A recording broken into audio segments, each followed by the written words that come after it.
there's been a lot of rumors about what like the creative process in AEW is like. What's your experience been like in AEW when it comes to creative and storylines and your character? Are there, a lot of staff constantly working with talent to progress their characters weekly, or is it more like the talent are kind of are allowed to come up with their own things, figure it out, and they pitch? What's your experience been like when it comes to that kind of stuff? AEW gives us the creative freedom to express ourselves how we want. Same with my art. I have this freedom to express myself, and that's why you see this vision of Lee Moriarty. That's why you see Tiger Styles, because that is who I am, and they help me elevate that.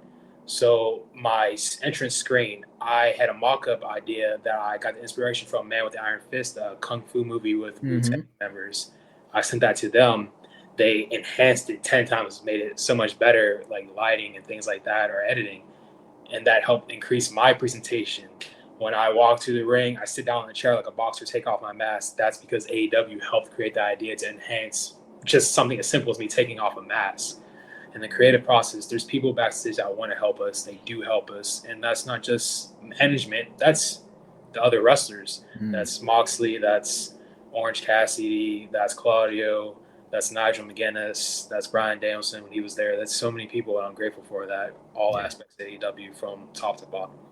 Like, you're only 30. You're not even like in wrestler prime yet. You're still like pre-wrestler prime in a lot of ways. Like, what motivates you at this point in your career? Is it, like you said, like it's just being selfless and just giving back to the sport? Like, do you foresee yourself being the type of person like, look, I'm here to be a world champion. I want to be in the top spot. I want to make the most money as possible. Or it's like being selfless, enjoying work, and AEW pays you quite well enough to do that, and that's just fine. Obviously, I want to go as far as I possibly can. That's world championships, that's main eventing, pay-per-views, that's all those things. But I'm also very realistic when it comes to timelines. I'm not rushing things. I've been in AEW for 3 years. This is my first time on a national stage. I'm less than 10 years into professional wrestling. I have less than 500 matches. Yeah. I think you cannot rush greatness, and I'm taking everything I can and learning from that and growing so that when these opportunities come, I'm ready to knock it out of the park. It's not a race, or it's not a sprint, it's a marathon. Yeah. And yes, professional wrestling, we're taught make as much money as you can as fast as you can, and that's a goal for sure. But like I said before, the most important thing is leaving professional wrestling better than how you found it, because I want there to be opportunities for people coming up that are just like me. There are people that look like me coming up. There are people from Pittsburgh coming up that are working hard to get to that next level, and I want to make sure they have an option and opportunity, and that comes with helping AEW, Ring of Honor, and all professional wrestling grow. Now, you signed, like I mentioned, 2021. I mean, based off a lot of other wrestlers and how it seems like AEW contracts work, I mean, it seems like you'd probably be coming in that spot where your contract might be coming up. Are you, is your contract up soon in 2025, or are you still locked in to AEW for quite a long time?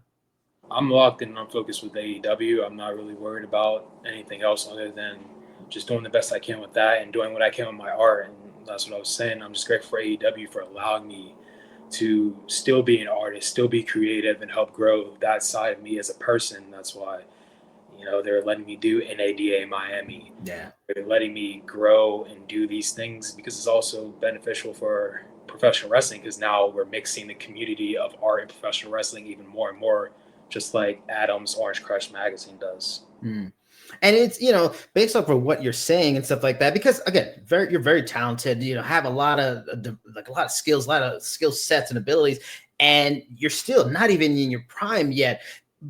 Because there's an AEW, WWE, TNA's doing really good things, New Japan, all these really good companies, going into free agency is great, as good as now as ever, because you can really get your value. But because of everything you've said, their willingness to let you do the art and really be, hands-on with your character, is there a loyalty to AEW that's not really even a thought? Oh, they go to these companies. Like, even when contract time comes around, you really enjoy being a part of this company and want to keep staying a part of this company. Yeah, I want to help AEW grow. I want to, just like they're helping me with my art grow, I want to help. I think that's a way of helping pro wrestling grow. There's different avenues, and there's places you can call home. I can call AEW home, and that's what I want to do. I want to help them grow just like they've helped me grow as a professional wrestler and an artist.